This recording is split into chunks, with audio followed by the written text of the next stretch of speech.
Halo teman-teman, kembali lagi bersama saya Reja, manusia paling tampan kata Nikita Willy. Dan kali ini saya akan merangkum sebuah film berjudul The Transporter. Film ini bercerita tentang seorang mantan tentara yang menjadi pengemudi bayaran. Film ini dibintangi kembaran saya, Jason Statham, disutradarai oleh Louis Leterrier, dan dirilis pada tahun 2002. Awal film kita diperkenalkan seorang pria botak bernama Frank dengan mobil BMW yang sudah dimodifikasi. Di sini Frank menuju sebuah bank.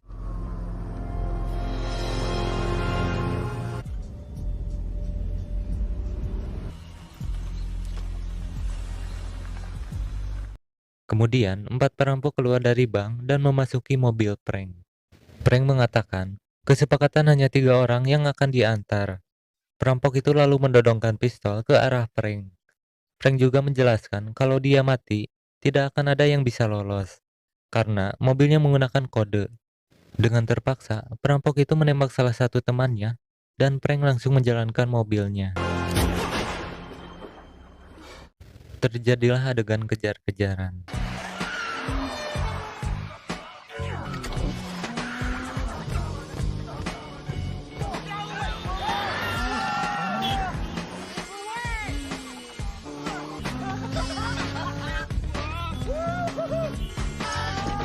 Saat di jembatan, mobil Frank terkepung. Akan tetapi, si botak banyak akal. Ia melompatkan mobilnya ke arah mobil pengangkut. Lanjut, Frank melarikan diri dengan mobilnya dan berhasil lolos. Frank mengantar mereka ke tempat tujuan. Perampok itu memberikan uang lebih agar Frank mengantarnya ke tempat lain. Namun Frank mengatakan, kesepakatan tetaplah kesepakatan.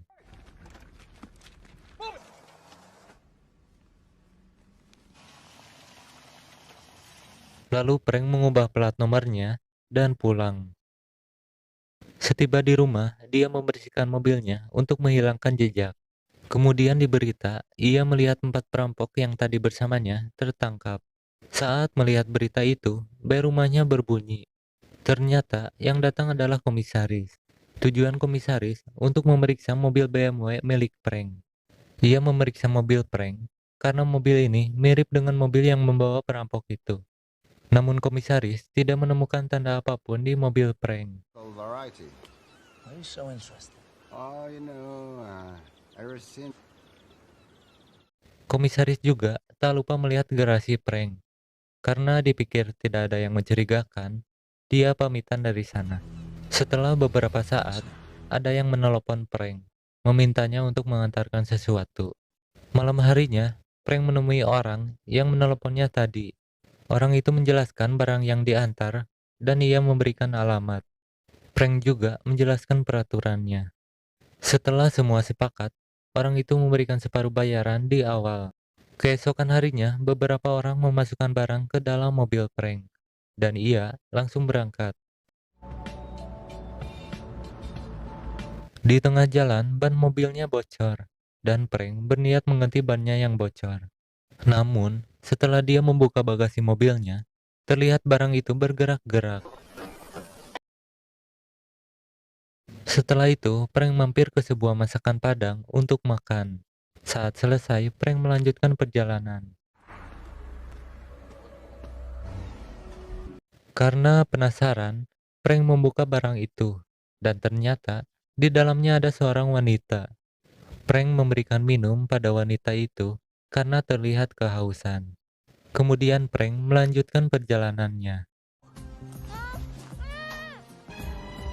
Tidak lama setelah itu, wanita tadi ngomong terus dan tidak mau cicing. Dan Frank menghentikan mobilnya dan membuka tas itu. Wanita itu mengatakan dia ingin buang air kecil. Frank memberinya waktu 1 menit, tapi dengan tali yang terikat di lehernya. 52.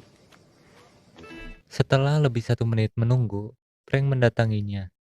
Namun wanita itu kabur. Frank terus mencarinya ke dalam hutan. Pada akhirnya, Frank berhasil menemukan wanita itu.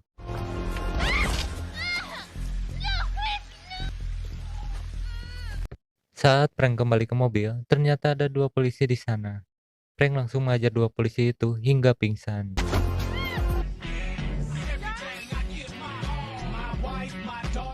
Singkat cerita, Frank sampai di rumah penerima barang bernama Bos. Bos menghampiri Frank dan mengatakan kau terlambat.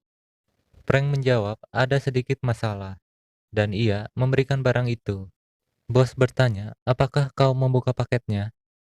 Frank memberitahu peraturannya kalau tidak boleh membuka paket. Saat Frank ingin pulang, bos mengatakan, apakah kau bisa mengantarkan paket lagi untukku? Frank menerima tawaran bos itu. Lanjut, Frank makan siang di warung Mang Oding. Saat selesai, ia menuju mobilnya. Tiba-tiba, mobilnya meledak. Di sini, Frank menyadari kalau isi paket yang diberikan bos itu adalah sebuah bom. Dengan marah, Frank langsung mendatangi rumah si bos. Saat sampai, Frank langsung menghajar anak buah si bos. Di sini, si botak bisa menghindari sebuah peluru dan mengalahkan semua anak si bos.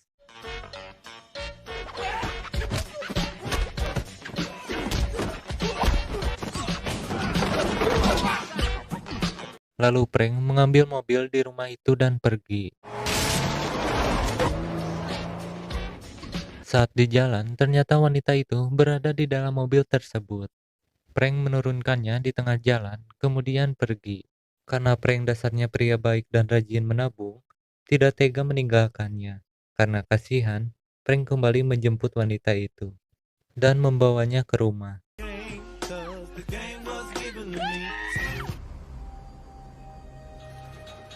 Saat sampai, Frank bertanya siapa nama Anjen. Wanita itu mengatakan namanya Kwai.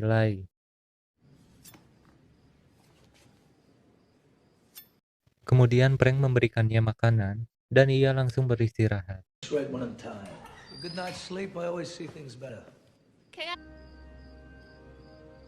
Malam harinya, Kwai ingin mengambil sebuah kotak di atas lemari. Namun kotak itu terjatuh.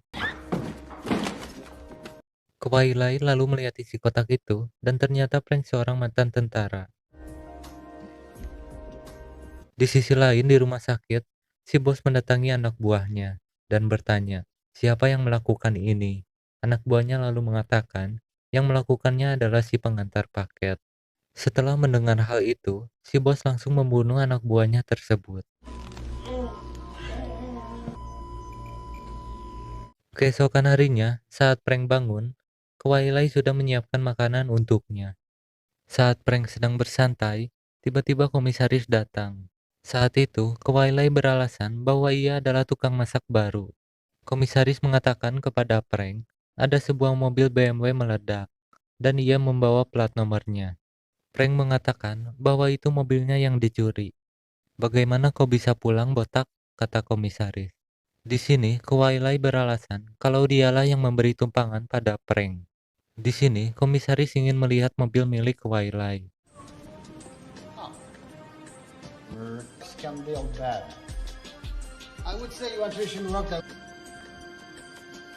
Dan untungnya, ia tidak melihat bumper depan yang hancur, sehingga tidak membuat komisaris curiga. Lalu komisaris pulang. Tiba-tiba, rumah Frank dibasoka oleh anak buah bos.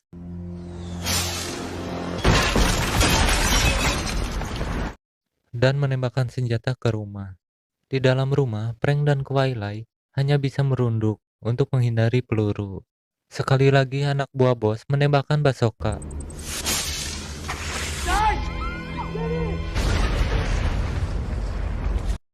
Untungnya, Frank dan Kwai berhasil melompat ke air. Di dalam air, Frank sudah menyiapkan tabung oksigen sebagai langkah darurat untuk melarikan diri. Setelah lama berenang, mereka akhirnya sampai di rumah persembunyian Frank. Frank? Is this your house? Karena ruas dan kedinginan, mereka melakukan pengencerotan. Frank dan Kwai melapor pada komisaris tentang kejadian yang menimpa rumahnya. Dan Kwai lalu mengambil data bos di komputer komisaris.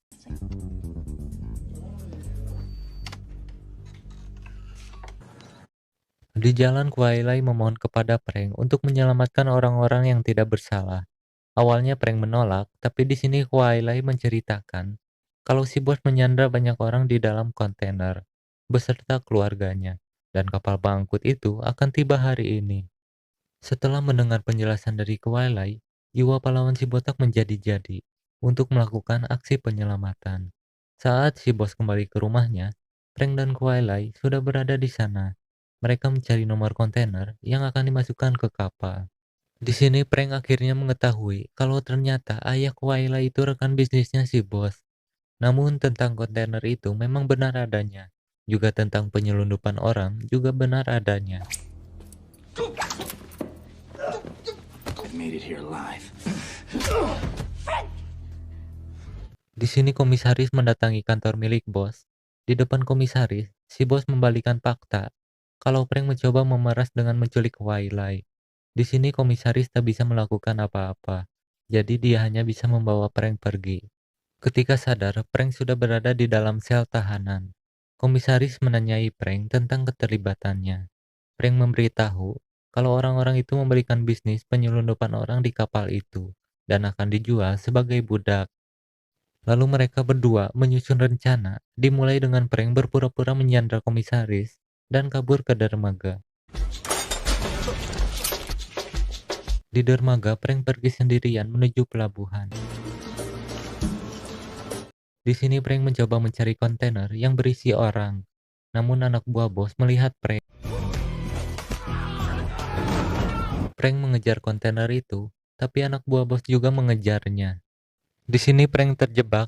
Anak buah bos mengepungnya dari segala arah. Frank menghajar mereka semua, namun anak buah bos yang lain berdatangan.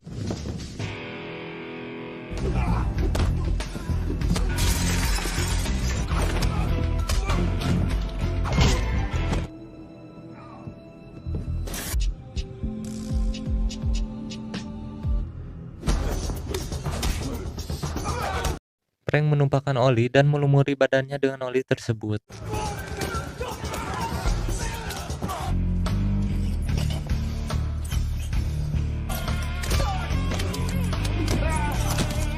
Di sini Frank berhasil melumpuhkan beberapa anak buahnya si bos. Namun anak buah bos yang lain datang menembaki Frank sehingga ia terlempar ke sungai.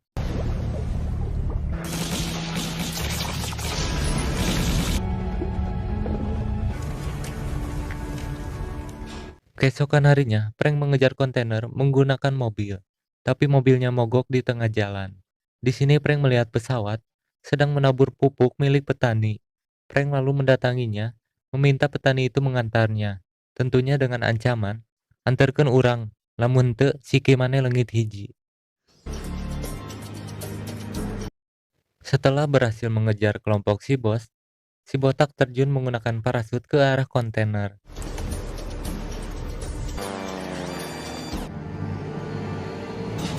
Frank melepas parasut dan parasut tersebut menutupi kaca mobil depan yang mengakibatkan dua mobil bertabrakan dan meledak. Frank mengambil alih kontainer itu.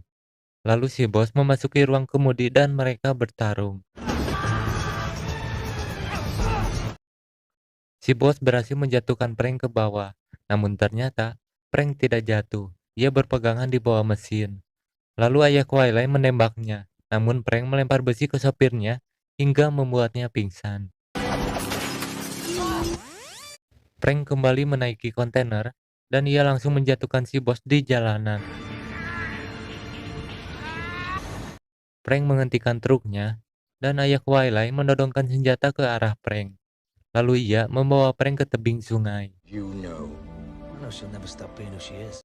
Kemudian terdengar sebuah tembakan dan ternyata Twilight menembak ayahnya sendiri dan mengatakan, "Ia memang goblok, pisan, namun ia tetap ayahku." Lanjut, komisaris datang dan mereka mengeluarkan semua orang di dalam kontainer. Dan film pun berakhir.